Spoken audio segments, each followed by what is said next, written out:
When you think of penguins, what immediately comes to mind probably isn't Africa, but there is a species of penguin that comes from southern Africa. They're isolated to South Africa and Namibia. The exhibit we're in right now is called Penguin Beach. It's a relatively new exhibit at the zoo. It opened Memorial Day weekend in 2014, and we exhibit African penguins. When you think of a penguin, you usually think of huddled emperor penguins in the middle of the Antarctic Peninsula and really, really cold environments. Well, in truth, only 2 out of the 17 species of penguins are actually isolated to Antarctica. The species of penguin that we have at the Toledo Zoo is really important for a number of reasons. One is that it is endangered, and there is a threat of it going extinct in the near future.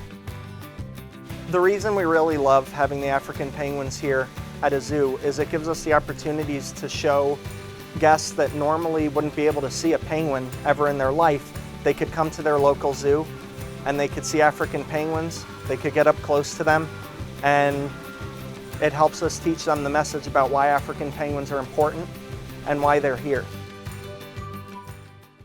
We participate in active breeding, that we are given recommendations from the managed program by the Association of Zoos and Aquariums, and we actively breed African penguins at the Toledo Zoo.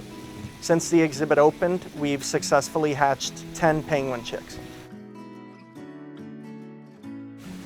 African penguins lay 2 eggs in a clutch, and they take 40 days to incubate. African penguins, because of the environment they're from, they don't have the same problem that species of penguins like emperor penguins do, that they have to protect the eggs from extreme cold, and they actually hide them in a brood patch in between their feet and their belly. African penguins nest anywhere they can that's out of the sun. So under bushes, they will dig burrows, they'll go into rock crevices. They'll lay 2 eggs, which are incubated for about 40 days. And then once hatched, both male and female penguins take turns taking care of the chicks. At the Toledo Zoo, we allow the parents to raise the chicks up into a certain point, at which point we pull the chicks and start feeding them fish by hand so they get used to the way that we manage the adults here. At the Toledo Zoo, all of our adult African penguins are hand-fed fish, and that's how we can ensure that they have a healthy appetite, that they're getting the vitamin supplements that they need in the fish.